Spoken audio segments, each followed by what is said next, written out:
It has been a mere week since the ethereal snow graced the land, enveloping it in a thick layer of frosty white. Roland, standing in his office, couldn't help but ponder the longevity of the peace. As he savored the flavor of his tea, his gaze darted over the tranquil landscape from his office. Thankfully, the steam machines in the mines had been fixed, and the soldiers manning the walls were successfully warding off the singular demonic beasts attempting to breach their walls. Roland breathed a sigh of relief and began plotting the economic growth of the border town. However, his reprieve was cut short by an urgent alert ringing out from the distance. Carter, his aide, rushed into the office, a hint of panic in his voice, spotting a large horde of demonic beasts outside of the wall. In the northern slope of the border town, a menacing horde of demonic beasts amassed outside the protective walls. The soldiers stationed at the forefront stood at the ready, but their jaws dropped at the sheer number of ferocious creatures that loomed before them. Vainer, one of the soldiers, clutched his weapon tightly, his mind racing with the memory of his initial enlistment, tempted by the promise of delicious eggs in his lunch. And now, here he was, thrust into the thick of battle against these demonic beasts. Without warning, an infected ox charged forward, its eyes aglow with a feral intensity, and its hooves pounding the earth with a deafening fury. The force of the infected ox's charge reverberated through the walls, leaving them quaking in its wake. The sheer power of the beast had left a sizable dent in the wall. Before the soldiers could even inspect the lifeless ox, a pack of infected wolves pounced, using the fallen creature as a springboard to breach the defenses. Axe, the seasoned commander, acted swiftly, barking orders to position the spear squad. The expertly trained soldiers assembled with precision, their spears aimed toward the snarling wolves as they lunged forward. The sharp tips of the spears pierced the creature's flesh, but one still managed to breach the line of defense.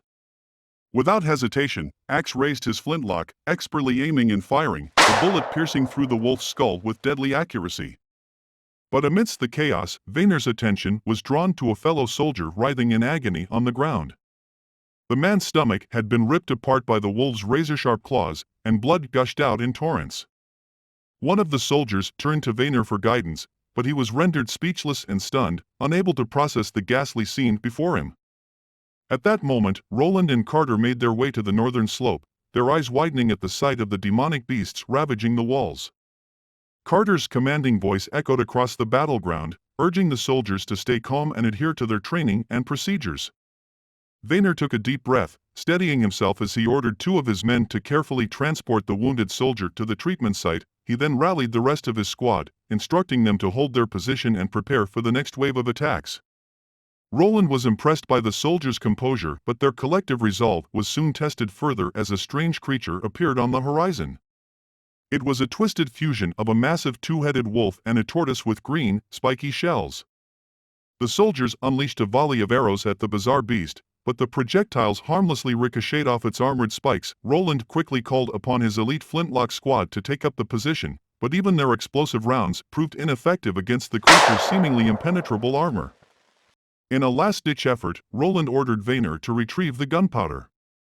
But before he could even finish his command, the monstrous beast lunged itself at the wall and started extruding the wall.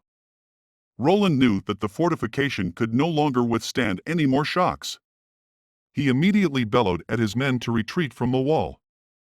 Suddenly, the stonework beneath him disintegrated into fragments.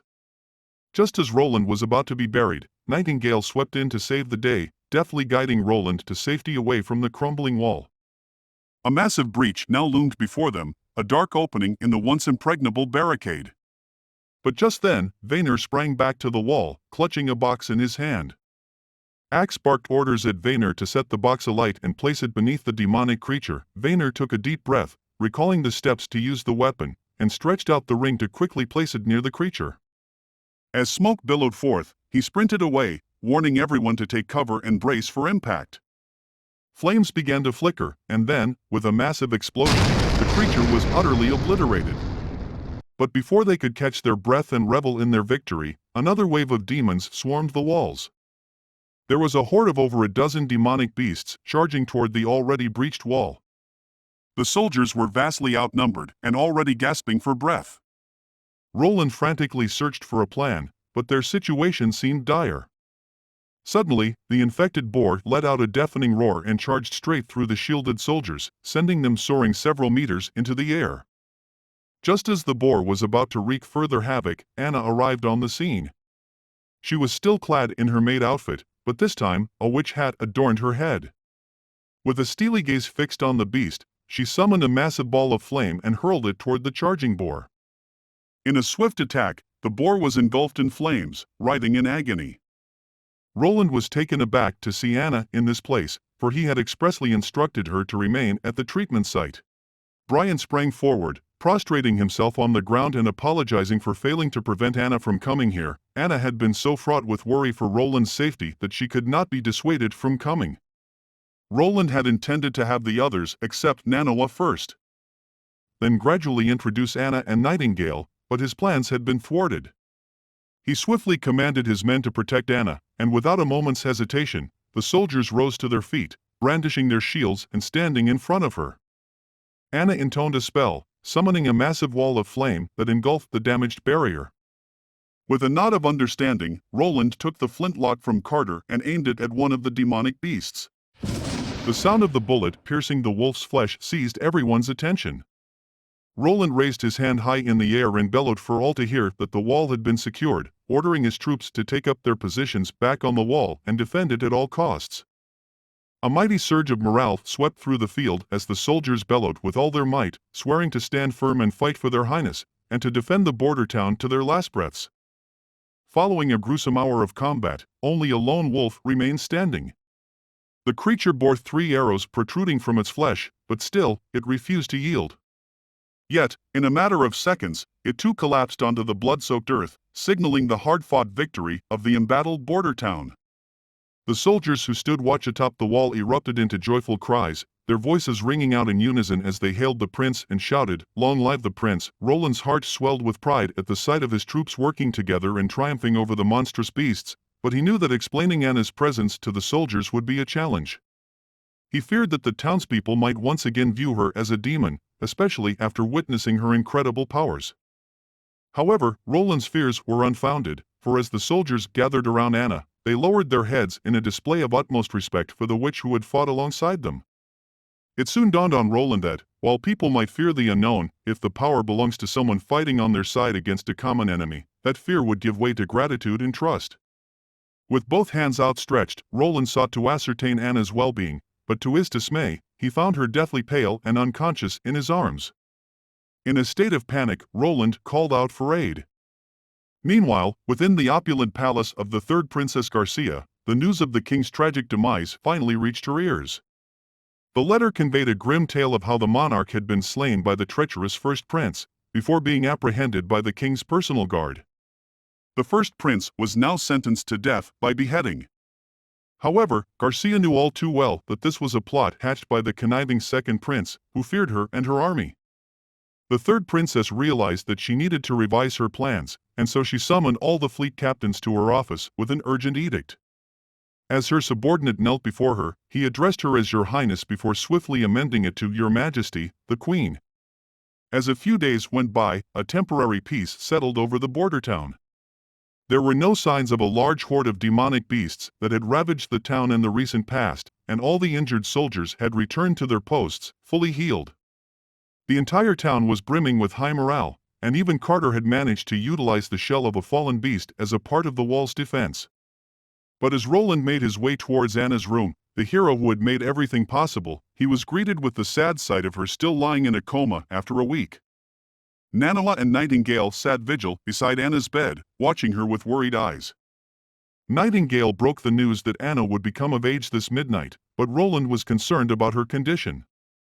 Would it be safe for her to become of age while in a coma? Sadly, Nightingale revealed that Anna's chances of survival were slim. She explained that becoming of age required immense mental fortitude, and it would be impossible to endure the demonic torture while in a coma.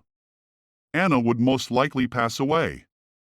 During Nightingale's tumultuous and unstable days, she bore witness to the demise of numerous witches. These individuals, akin to Nightingale herself, were regarded as nothing more than slaves and animals.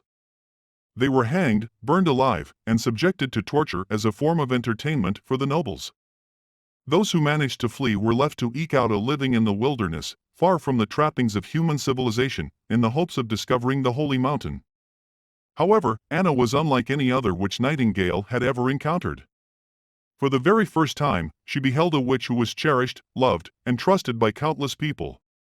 Nightingale gritted her teeth, quivering with a mix of reluctance and solace, as she reassured Roland that even if Anna didn't survive the night, she had already discovered her very own holy mountain. Roland inhaled deeply, inundated with a flood of memories featuring Anna. As Roland stood beside Anna's bed, reminiscing about all the wonderful moments they had shared, Roland held tightly onto Anna's hand, knowing that this would be their final moment together. The snow and cold breeze outside the room only added to the solemnity of the occasion. As the clock ticked towards midnight, Nightingale sensed a sudden change in the air. Anna's body was radiating otherworldly energy. At first, Roland feared the worst, that Anna was in excruciating pain. But to his surprise, Anna was calm and composed. Suddenly, the candle flickered and went out, plunging the room into darkness.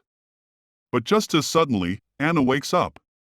A brilliant green flame burst to life in Anna's hand, illuminating the room and casting a strange, eerie glow on everything around them. Roland could hardly believe his eyes as Anna calmly extended her hand, offering him the strange green flame that seemed to pulse with a life of its own. Roland watched in awe as Anna's green flame danced between her fingers as if it were alive. With a gentle nod, Anna gave Roland permission to touch the flame, and he reached out hesitantly, amazed when he felt no heat or burn. As Anna continued to control her flames with ease, Roland realized that her becoming of age had awakened a new ability within her. With this newfound power, Anna could control the temperature of her flames, manipulating them at will. The best explanation they could come up with was that Anna had used up all of her magical power during the fierce battle against the demonic beasts. This had somehow reduced the backfire that usually came with becoming of age, allowing her to safely complete the process. Both Nightingale and Roland knew all too well the dangers of being a witch. They were always forced to conceal their magical abilities and pretend to be normal humans. This burden placed a heavy toll on their bodies and often resulted in a backfire during their becoming of age. That's why most witches never made it through this crucial stage in their lives. The discovery they had made was of great significance, and Nightingale knew that she had to bring this message back to the Witch Association. Before she left, she promised to return with all her sisters, hoping that Roland would welcome them with open arms. Roland, however, was hesitant to let Nightingale leave so soon. With the month of the demons still ongoing, he feared for her safety with the demonic beasts still lurking out there. But Nightingale understood the urgency of her mission. The sooner she could deliver the message, the more witches would be able to survive the brutal becoming of age process. Barav rushed into Roland's office with urgent news. The ambassador from the Canggu stronghold had arrived with a message for Roland. As he entered the conference hall to meet the ambassador, Roland could see the worry etched on the ambassador's face. Carefully reading through the letter, he knew immediately that it was not good news. Scrolling down the letter, Roland's heart sank as he read the cruel announcement of the king's death. Petrel, who was appointed by Duke Ryan, announcing the fight for the throne had ended. The new king of Greycastle would be His Majesty Timothy Wimbledon, Roland's second brother. Roland is informed that he had to return to the capital before the end of winter. Upon returning to his office, Roland couldn't shake off the suspicion surrounding the sudden deaths of the king and the first prince. He needed to act cautiously and wait to see how his two sisters would react before making any moves. Realizing that the kingdom was on the brink of instability, Roland swiftly advised Barav to get their family and relatives out of the capital as soon as possible. He ordered Barav, Carter, and their subordinates to write a family letter which would be sent with an escort to ensure their safe passage.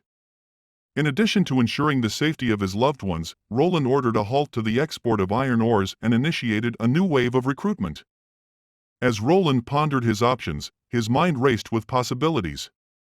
He knew that if Duke Ryan saw him refusing to follow the king's order, he would likely take it as a sign of rebellion and move to attack the border town. However, Roland saw an opportunity in this situation. He could take advantage of the chaos and use it to launch an attack on the Canggu stronghold, expanding his territory and claiming their wealth and population for himself. Roland couldn't help but feel a thrill of excitement as he considered the possibilities. With the right strategy, he will be one step closer to this ultimate goal. As Nightingale stepped into the valley, she was met with a seemingly impenetrable wall of vines blocking her path to the cave. With a flick of her hood, she revealed herself to Leaf, who wore 2 white bands on her arms, a telltale sign of the 2 witches who had fallen just days before. Nightingale's heart sank at the sight. As they made their way deeper into the cave, Wendy appeared, sprinting towards Nightingale and taking her hands in a tight grip. Turned out, Nightingale's real name was Veronica, a fact that surprised Wendy, who had been worried about the safety of Anna, the witch whom Nightingale had set out to bring back to the association. Nightingale launched into an explanation of her experience in the border town, sharing the news that the 4th prince was willing to take them in and keep them safe. Despite her enthusiasm, the other witches seemed hesitant to trust a human prince. To convince them, Nightingale revealed that both Anna and Manhwa had already been rescued, even before she arrived. This information, coupled with Nightingale's ability to detect lies, swayed some of the witches. She even showed them the blueprints for the steam machine, which Roland had shared with her. But just as Nightingale was gaining momentum, a middle-aged woman from the crowd, whom Nightingale referred to as her mentor, stepped forward and denounced her speech. The woman was clearly unhappy with what Nightingale had said, and the room fell silent as she spoke. Back in Grey Castle, Timothy was presented with a top-quality crystal by one of his knights. The crystal had been confirmed by the Holy Church to be effective and not switched. However, Timothy couldn't shake off the nagging suspicion that witches might have been involved in the king's suicide. He immediately ordered his men to hunt down all the witches in the capital. Nightingale opened her eyes to find herself bound, and she recalled the events that led to her capture. She remembered how her mentor had denounced her speech and urged the other witches not to trust her. The mentor had even gone as far as to claim that Nightingale had been deceived by the humans and that the test of becoming of age was set out by the gods meant to test their physical and mental strength. She believed that those who failed the test were not worthy of seeking the holy mountain. Nightingale realized that it was impossible to convince her mentor, who had a cult-like mentality. Instead of arguing back, Nightingale tried convinced to have her sisters to choose whether they wanted to go, but as she was about to speak, she suddenly felt a sharp pain in her leg and realized she had been bitten by a snake. She fell to the ground, helpless and vulnerable. Mentor loomed over her, holding the god's locket that had drained Nightingale of her powers. Mentor accused Nightingale of betrayal and threatened her with punishment, brandishing a hot knife against her throat. Nightingale tried to reason with Mentor, explaining that she only wanted to help her sisters and give them a chance at a better life. But Mentor refused to listen and threw the blueprint for the steam machine into the fire, destroying any hope of progress. Wendy let out a piercing cry, demanding that her mentor cease this senseless violence. Wendy sided with Nightingale, believing that everyone deserves the right to choose their own destiny. The air was thick with tension as the group stood in stunned silence, each hesitant to make the first move. Nightingale had committed no heinous act against the association, and so Wendy implored to release Nightingale. Eventually, most of the witches came to a consensus, and Mentor's eyes blazed with fury as she raised her blade to strike Nightingale down.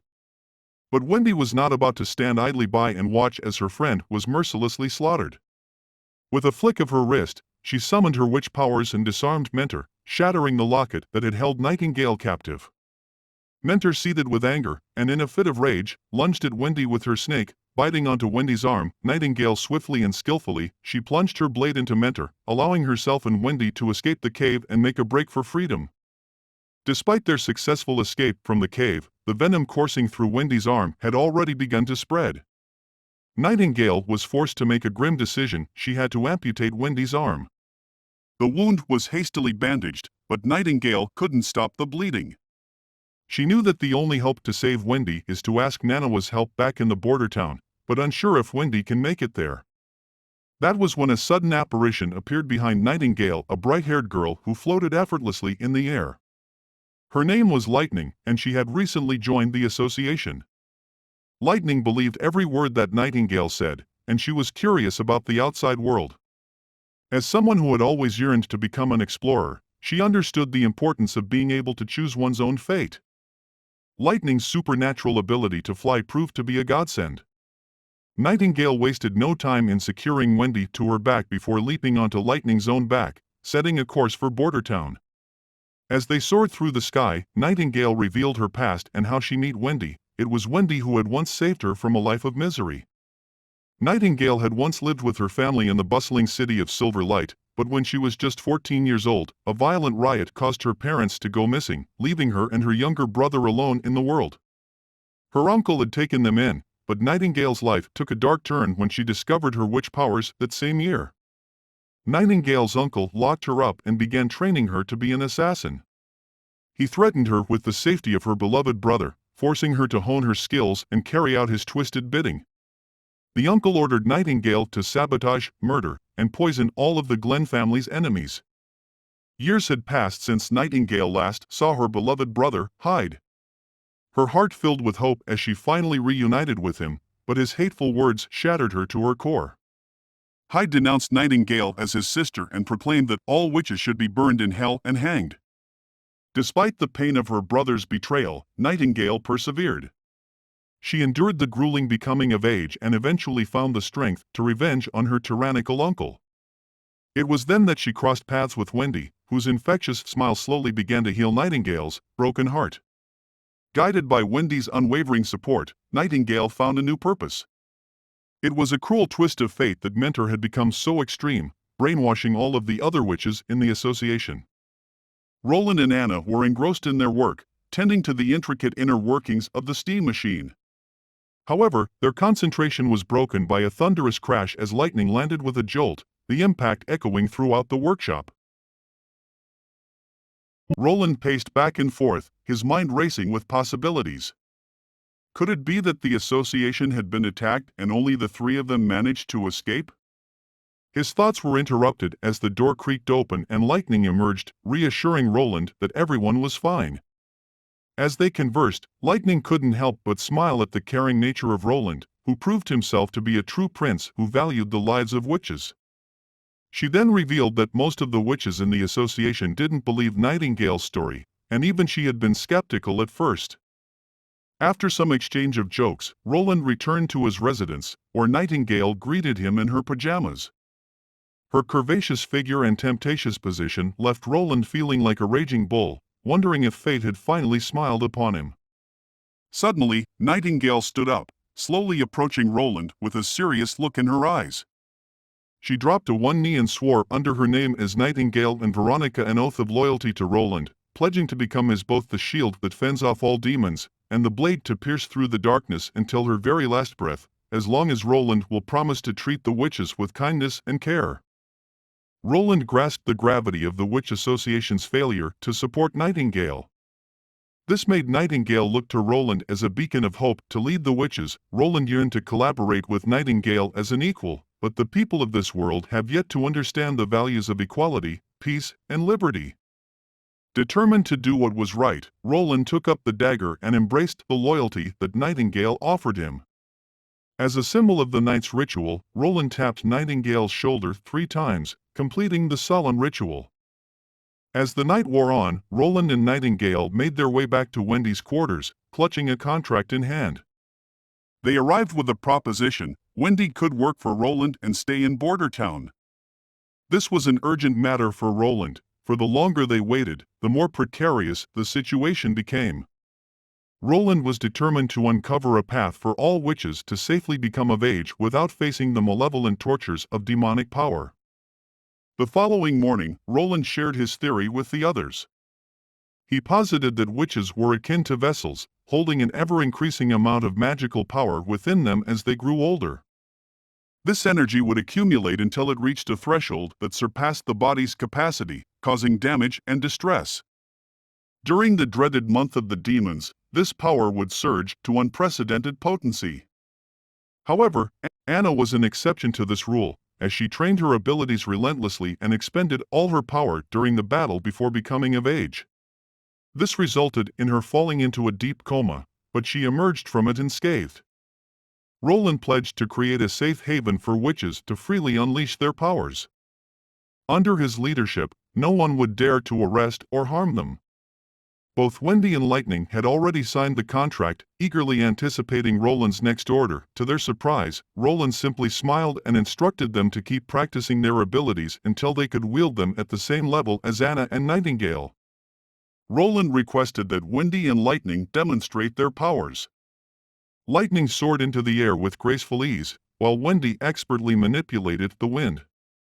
Manhwa turned to Anna with a thoughtful expression, remarking on the profound changes she had noticed in Nightingale's demeanor since the last time she had met Roland.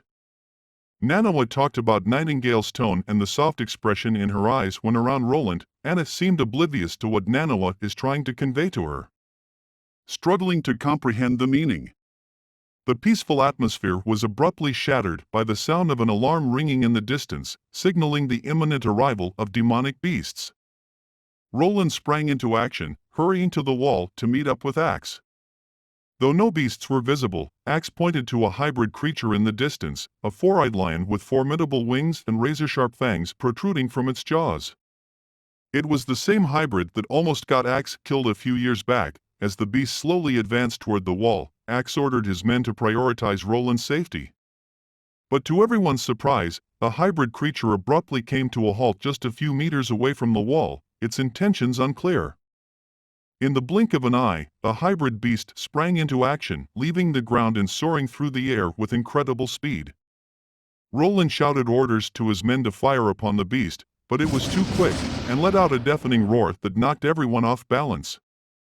The creature then lunged at the wall, choosing the weakest point of its defenses.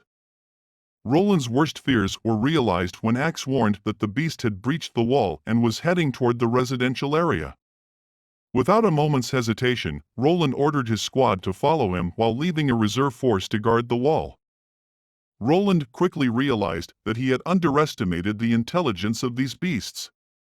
This particular hybrid had likely spent years observing and learning how to spot weaknesses in defensive infrastructure, having previously attacked the Chengdu stronghold. A piercing cry reverberated in the corner, causing the men to hasten toward the source. It was one of the residents who had fallen prey to the ravenous beast. Roland, incensed at the sight of the bloodstains on the pristine snow, suddenly emerged from the shadows. The creature ambushed the squad from an unexpected building, pouncing on a hapless soldier who had no time to react. Amidst the pandemonium, the soldiers were unable to discharge their flintlocks. Axe swiftly ordered a few men to ascend to higher ground and shoot at will. One soldier took aim and fired, the bullet narrowly missing the ferocious creature. The shot caught the beast's attention, providing Axe with an opportunity to close in on it. He aimed his flintlock at the creature's head and fired, the bullet piercing its brain. The monster succumbed to the attack, as extra bullets sealed its fate.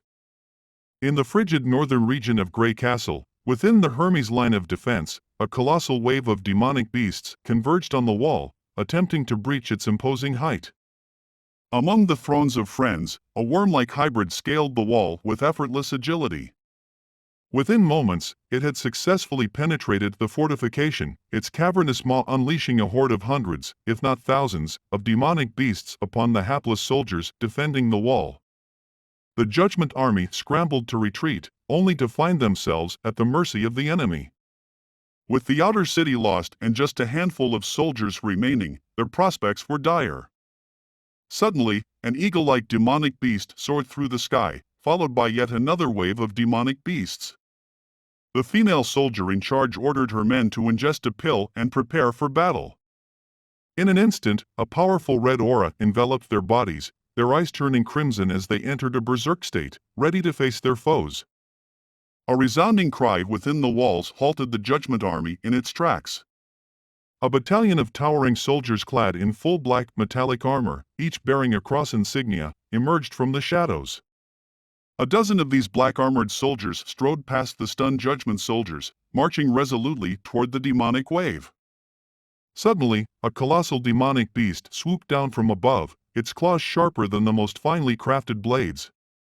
To everyone's amazement, one of the black-armored soldiers firmly grasped the creature's massive claw, holding it at bay. Another soldier aimed his spear at the beast and plunged it into its head, killing the monstrous hybrid in a single blow. The emotionless soldiers drew their weapons and charged toward the remaining beasts. In the sky tower of the Holy Church, 3 bishops watched the battle from afar. From their conversation, it was clear they were unsurprised by the outcome. They revealed that the 1,000 men sent by the 4 kingdoms as reinforcements had perished on the wall, serving as nothing more than cannon fodder. Despite the losses, the bishops were pleased with the result. To achieve this victory, they sacrificed many of the judgment army and used countless pills.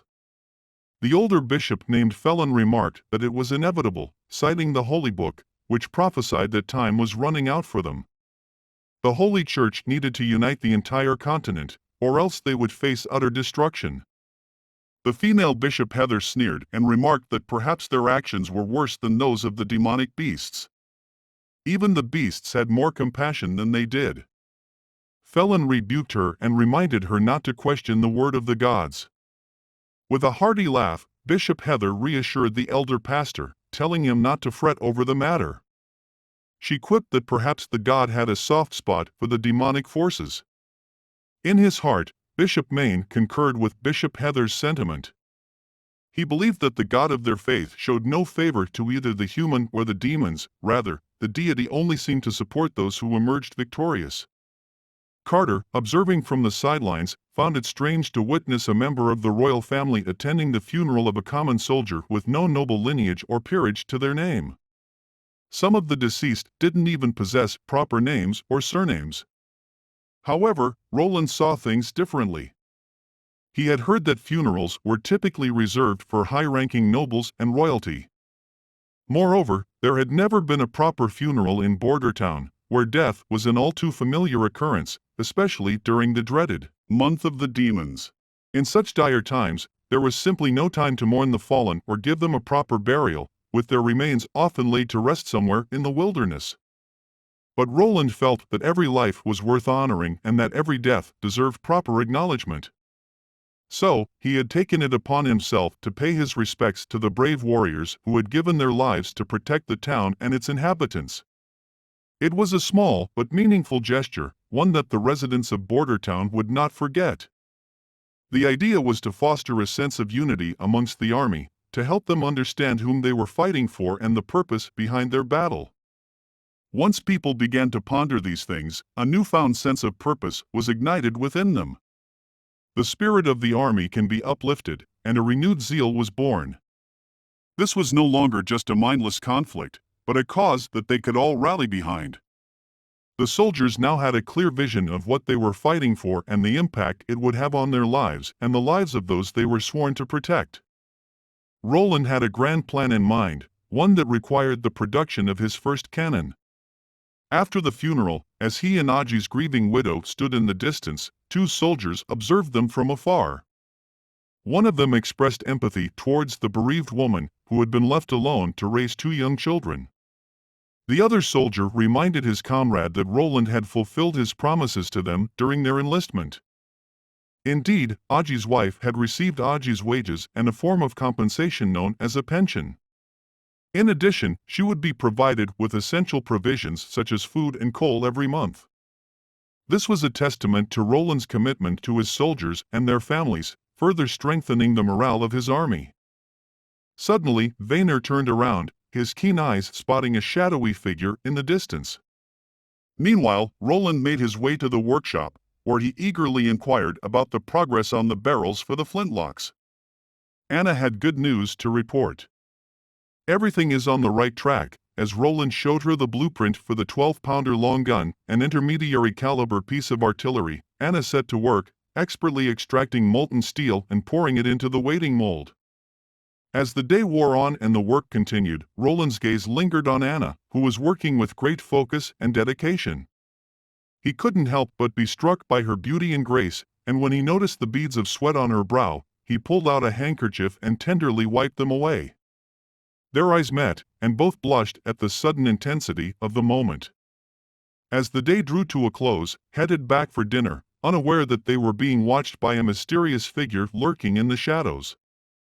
Little did they know that this man had just witnessed something shocking. The fourth prince was living with a witch. The spy wasted no time in relaying this information to Timothy. As the spy made his way through the army's training grounds, he couldn't help but sneer at the soldiers as they ran around in circles, seemingly wasting their time and energy. His mind was preoccupied with the strange things he had witnessed in the past week: the sudden appearance of a wall, the existence of a deadly metal stick that could kill hybrids, and the shocking revelation that the fourth prince was living with a witch. The spy's thoughts were consumed by the potential rewards he would receive from Timothy for bringing him this valuable information. Little did he know, however, that Varner had been keeping a close eye on his every move. Suddenly, Vayner's voice rang out, alerting everyone to the presence of a spy in their midst.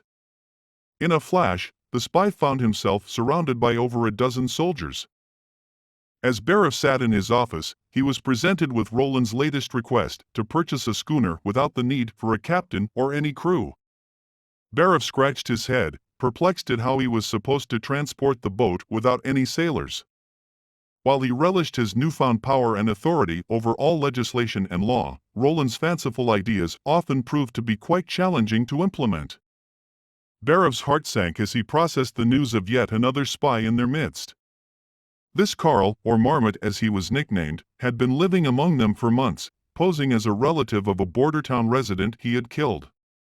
The spy was sent by the second Prince Timothy, Barov told his student, to organize the documents, to sentence the spy by hanging. Sitting in his chair, Barov couldn't help but recall the conversation he had with Roland, where he had expressed his concern about the spies sent by other princes and princesses.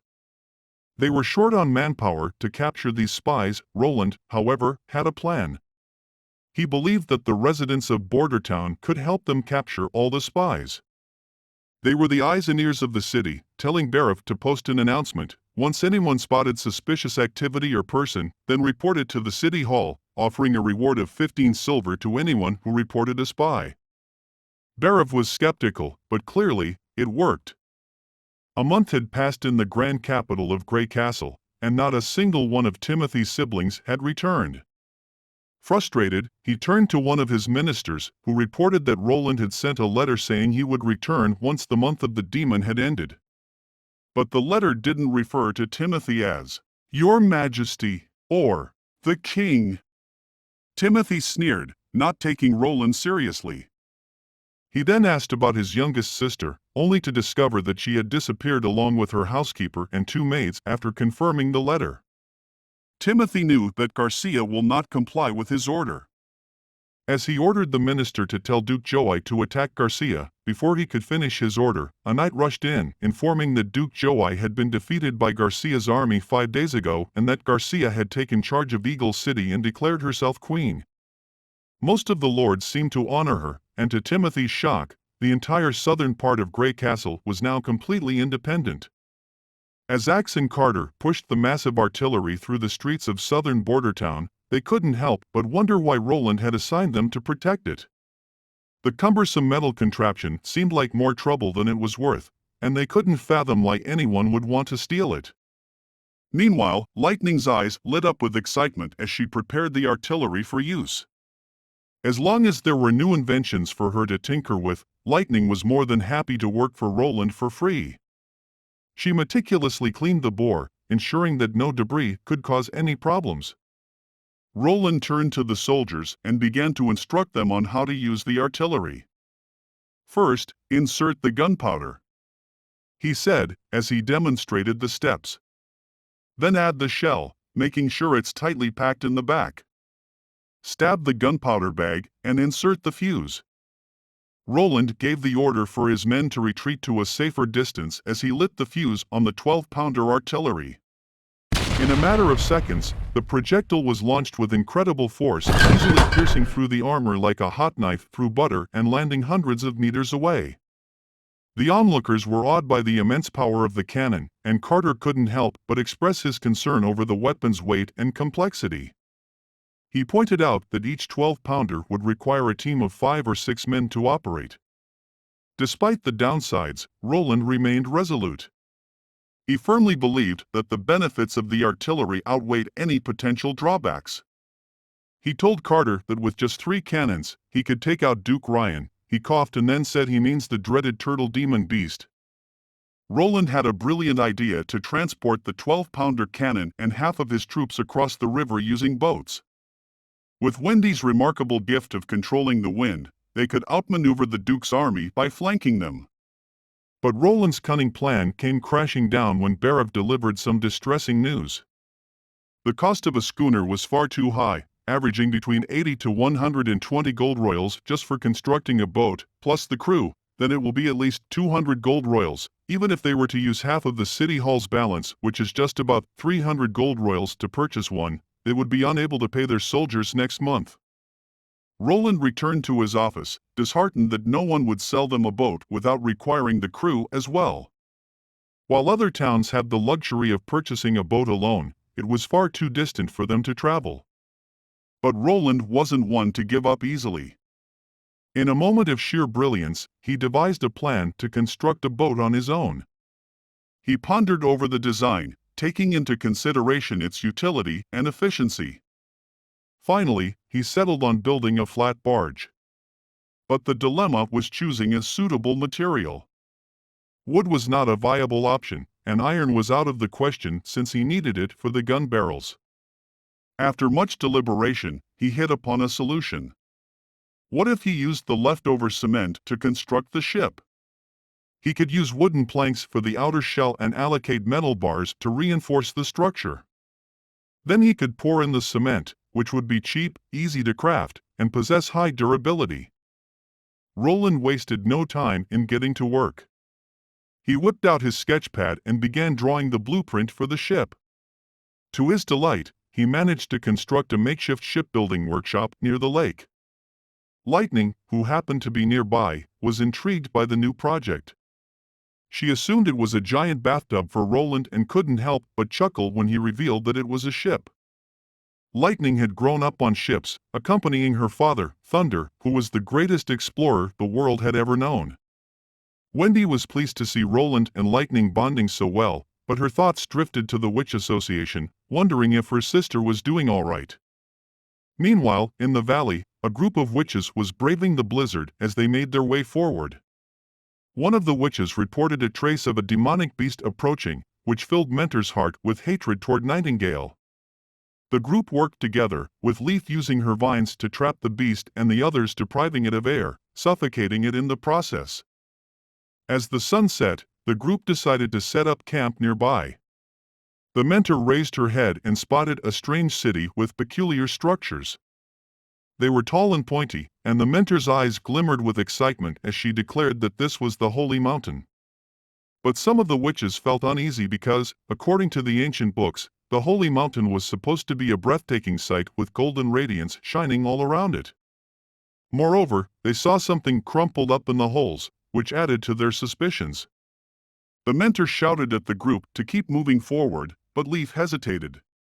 She knew that she couldn't convince the Mentor to change course. As they advanced towards the city, another witch fell from her injuries. Despite this, the Mentor urged them to keep going, unwilling to let anything stand in their way. As the hours passed, the city didn't seem to get any closer. Some witches suggested setting up a camp for their safety, but the Mentor let out a loud cry.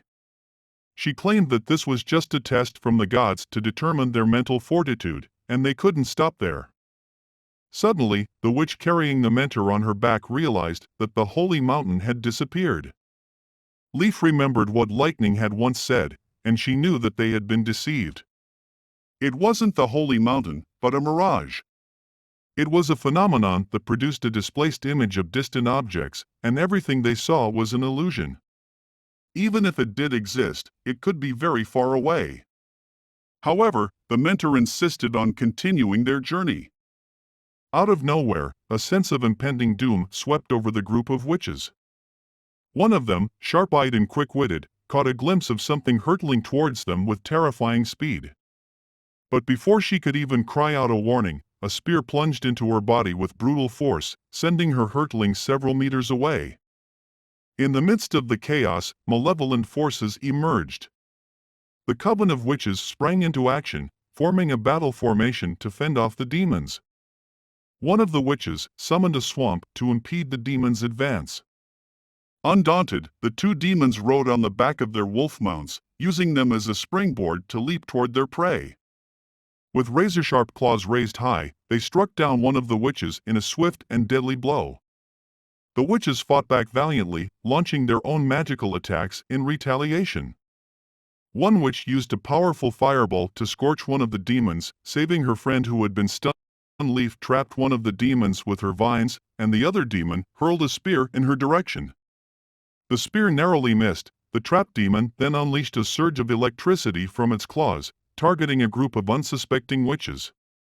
Before they could even react, all three were struck down, their lives snuffed out in an instant. As the dust settled, the lone mentor stared in terror at the towering, demonic figures that strode towards her. These were the very creatures that haunted her darkest nightmares. With razor-sharp claws glinting in the dim light, the mentor summoned all of her snakes biting the demon, and the snake attack was a veil. But one of the snakes managed to tear the tube connecting to the demon. The demon before her was engulfed in a cloud of crimson fog, killing the mentor in an instant. The demon writhed and convulsed in agony, and soon fell to the ground lifeless. Leaf, who had been watching from a distance, took note of this strange phenomenon. With the knowledge that the tube might hold the key to defeating these monstrous creatures, she picked up a crossbow and aimed it straight at the remaining demon. With all of her might, Leaf aimed the crossbow at the final demon, taking careful aim at the tube that seemed to be their source of weakness. As she released the arrow, time seemed to slow down, and she watched in awe as it soared through the air, its trajectory true and steady. With a thunderous crash, piercing the tube and sending the demon into a final, writhing convulsion before falling lifeless to the ground. Leaf let out a shuddering breath, realizing that the battle was finally over. But as she looked around her, the true cost of victory became all too clear. Her comrades lay strewn about her, their lifeless bodies a haunting reminder of the toll that had been exacted in this brutal conflict. Overwhelmed with grief and despair, Leaf fell to her knees, tears streaming down her face as she cried out in anguish, the sound echoing through the valley like a mournful wail. Back in border town, Manhwa lay in her bed, surrounded by her closest companions. Roland, Anna, Lightning, Nightingale, and her father stood by her side, their eyes filled with worry and concern. With a sense of trepidation, Manhwa looked up at the group and asked the question that weighed heavy on her heart. Am I going to die? Roland spoke up, his voice calm and steady. You will not die, Manhwa, he said, his words ringing with conviction. Manhwa let out a shuddering breath, relieved to hear the group's words of reassurance. Since Manhwa has been using her ability daily, she should be able to go through the process peacefully. Hopefully. Wendy gently tapped on Manhwa's noggin, assuring her that everything would turn out all right. Mr. Pine, anxious about his daughter's condition, clutched onto Manhwa's hand, pledging to stay by her side no matter what. Meanwhile, Roland and Lightning tried their best to lift Manhwa's spirits. Lightning regaled her with tales of daring adventures, while Roland attempted to dazzle her with a coin trick that was simply magical. Manhwa's eyes met Anna's, who approached her with a tenderness that warmed her heart. Anna whispered soothing words, promising that everyone would be there for her. A soft peck on Manhwa's forehead sealed the deal. As time marched on, the group lost themselves in time. The night passed uneventfully, and even Nightingale, with her keen sense of magic, detected no abnormalities in Manhwa's core. Suddenly, a rooster's crow pierced the air, signaling the arrival of a new day. Roland swept open the curtains, allowing a brilliant shaft of sunshine to flood the room. Manhwa stirred, roused from her slumber by the morning's radiance. The group breathed a collective sigh of relief, ecstatic that Manhwa had made it through the first day of awakening. Wendy's heart swelled with hope as she gazed at Roland. She believed he held the key to a brighter future for their fellow witch sisters, and she pleaded with him to spread the word far and wide. Roland's nod of agreement set her mind at ease. He had already been formulating a plan of action. He predicted that once the month of the demons had passed, the townsfolk would be more accepting of witches. He intended to dispatch the news as a form of rumors. He knew all too well that if he openly recruited witches, the kingdom would erupt in chaos. But Roland was nothing if determined. He swore an oath that one day he would overthrow the church and ascend to the throne. That was when the winds of change would truly sweep across the land, transforming the witch's fate for good. Wendy felt a thrill of anticipation. It was a dangerous, audacious goal, but if anyone could pull it off, it was Roland. She pledged to stand by him every step of the way. As the group of soldiers stood before the frozen lake, their talk revolved around the massive ship that Roland was constructing. The introduction of the cannon had given rise to a new branch, and while the flintlock team had been rehearsing ceaselessly for days, the newly created cannon team had yet to fire a single projectile. Varner couldn't help but ponder the true purpose of the cannon. He weighed the sheer heft of the weapon in his mind, wondering if its only utility was for defending walls against the demonic beasts. However, he swiftly pushed that notion aside. There had to be more to it. And then, as if a bolt of lightning had struck him, he thought of the ship that His Highness was building. There had to be a deeper significance to it all. Later that afternoon, on the western fringes of the border town, Axe was busy assembling the cannon team in preparation for its maiden firing. It seemed that there was some friendly rivalry between the team members, likely due to the extra 5 silver offered to those on the cannon team.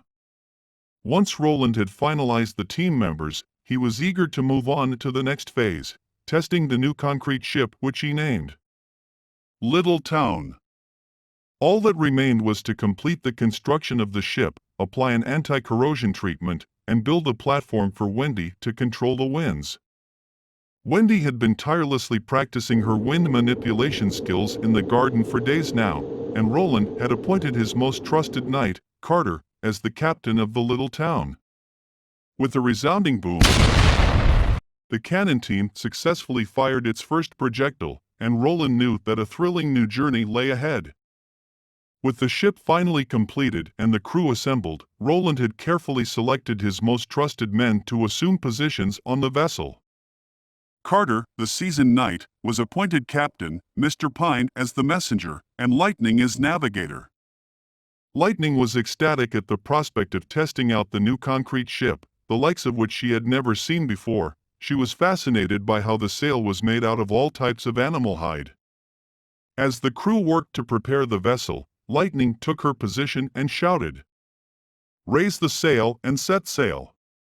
However, their lack of experience was immediately evident. Carter had no idea what was going on, and Brian, who had been appointed helmsman, was unsure how to perform a hard right rudder. Confused and questioning how many times he should turn to the right, Lightning had to intervene and correct Brian, telling him to turn the helm all the way to the left. Seeing Brian's confusion, Lightning let out a sigh and took the helm herself. As the ship finally sailed steadily, Lightning bellowed toward Wendy, signaling her to unleash her ability. A grin spread across Wendy's face as she positioned herself for the task at hand. Memories of her conversation with Roland flooded her mind, in which he had urged her to keep honing her ability until she can fully control her ability like Nightingale and Anna. However, Wendy had struggled to control her powers before arriving at the border town. In the past, she had only managed to use them to dry meat or sheets.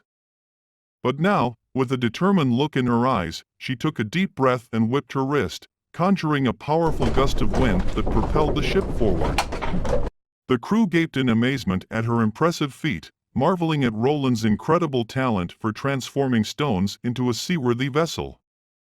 As time passed, Lightning's expert guidance helped Brian master the art of steering the ship, much to the crew's admiration.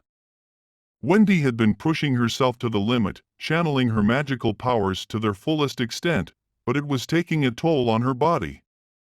She had never used her abilities for such a prolonged period, and now, as the ship drew closer to the shore, she was struggling to keep going. Despite her best efforts, Wendy collapsed, her face turning a ghastly shade of purple, a clear sign of frostbite. Lightning sprang into action, swooping down to scoop up the stricken Wendy from the high tower.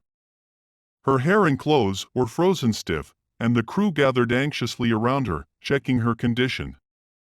Carter wasted no time in giving orders, directing the ship towards the safety of the shore.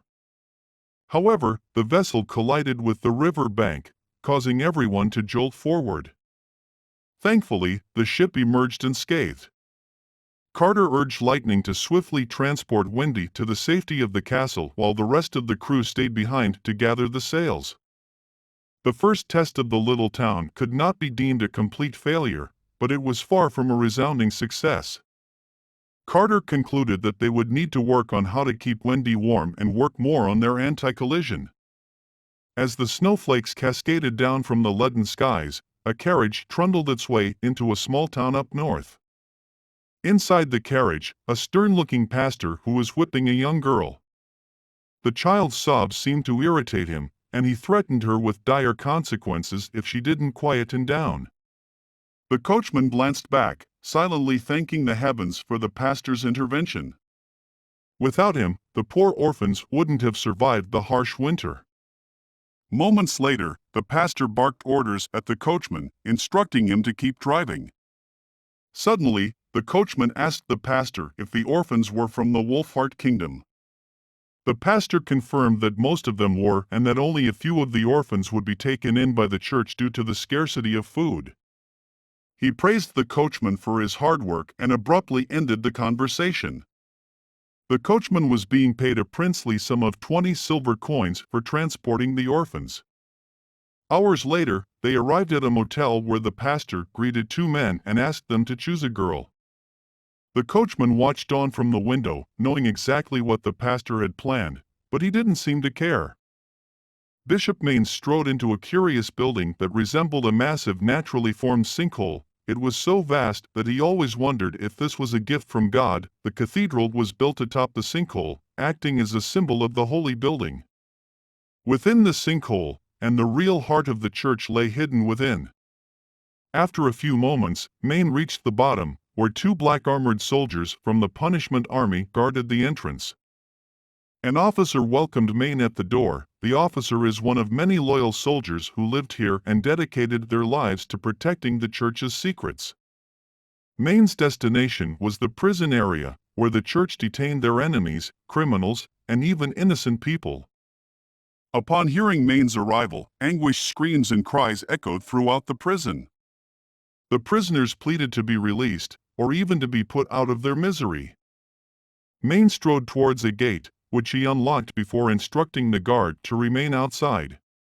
He closed the door behind him and entered the cell, alone. As Mayne looked at the frail figure imprisoned in the tiny cell, he acted a pang of sympathy for the man. The man trapped inside had suffered greatly during his long captivity, with his gaunt face and sunken eyes telling a story of neglect and despair.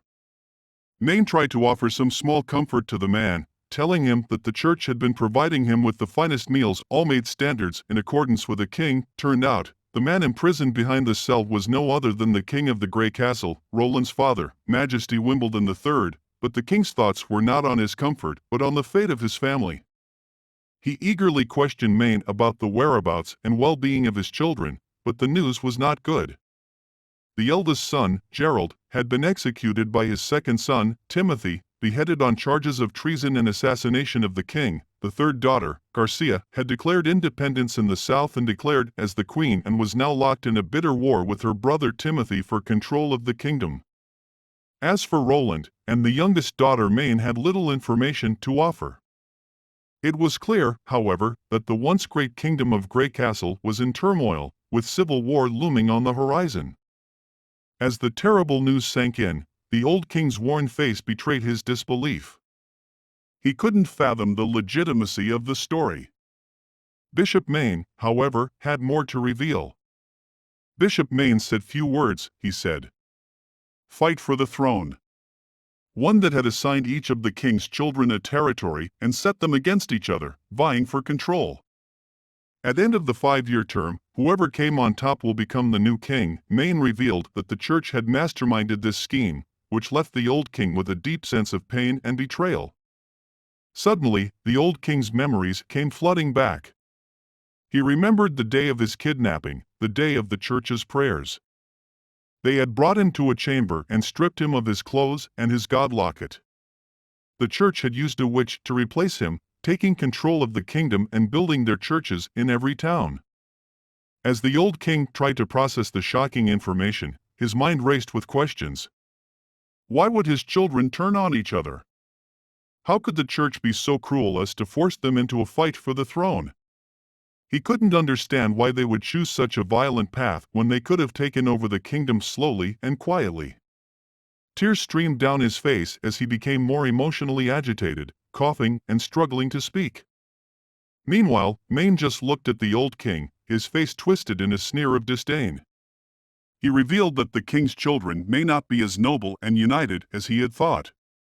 The king's third daughter, Garcia, had been secretly building her army for years, with the sole purpose of overthrowing the true successor, Gerald, the first prince, and placing herself on the throne. Maine went on to explain that this wasn't just happening to the old king, it was happening in the other three kingdoms as well. The church was determined to gain total control over the land and eliminate any opposition and completely remove the royal family from their roots, and become the sole ruling power of the land. Despite Maine's attempt to comfort the old king with the knowledge that he wasn't alone in his suffering, the truth was crushing. The church's ruthless plan had thrown the kingdom into chaos, pitting families against each other and tearing the land apart. Maine divulged all that the old monarch yearned to know, but the moment had arrived to terminate the king's existence. The withering gaze of the old ruler focused on Bishop Maine's countenance as his voice faded away. With his final breath, he cursed Maine and the entire church, damning them to the fiery abyss and rot in hell. Soon after, the old king succumbed and collapsed onto the cold, hard ground. Unperturbed, Maine's heartless demeanor showed no signs of remorse as he exited the prison cell, leaving behind the remnants of the monarch's legacy as if nothing of consequence had occurred. The once mighty ruler had been reduced to a frail. Meanwhile, in the Witch Association's encampment, the witches bore witness to the deaths of two more of their comrades during the becoming of age ceremony. The loss of these two lives only added to the despair felt by those who survived the initial encounter with the demons. With dwindling supplies and no guarantee of survival through the harsh winter, the witches were left feeling hopeless and uncertain about their future. Just then, a figure stumbled into the campsite, bruised and battered, and collapsed onto the ground. It was Leaf, the only survivor of the group that had ventured out into the wilderness. She had used her magical abilities to fashion clothing made of plant material, which helped to protect her from the frigid snow and biting wind. Due to the frostbite, Leaf had some of her toes removed. As Leaf recovered from her injuries, her fellow witches gathered around her. One of the older girls suggested that Leaf take the place of their mentor and become their new leader, as she was the only one among them with any fighting ability. After a moment of contemplative silence, Leaf agreed with the proposal. But she knew that they couldn't stay in the encampment for long. They needed to find Nightingale. Upon hearing Leaf's suggestion of searching for the Nightingale, the group dispersed in trepidation. They were uncertain whether the Nightingale could be trusted, and whether the border town was as safe as she had claimed it to be. Wendy and the Nightingale might have already met their demise within the town's confines. Leaf declared that she would be the first to assess the situation, while the others would wait outside the town and search for a secure location. If the Nightingale was lying, Leaf would take on the mantle of leadership. However, if Leaf were to perish within the town, Scroll, the eldest girl in the group, would have to step up and take on the leadership role. Although Scroll was hesitant, Leaf reassured her that combat and fighting were not necessary for leadership. She knew that Scroll had the same courage as Wendy, being one of the earliest members of their association. Scroll then inquired about what would happen if the Nightingale's words proved true. After a moment of contemplation, Leaf replied that if Nightingale was indeed telling the truth, then they might have just stumbled upon their true holy mountain in the border town.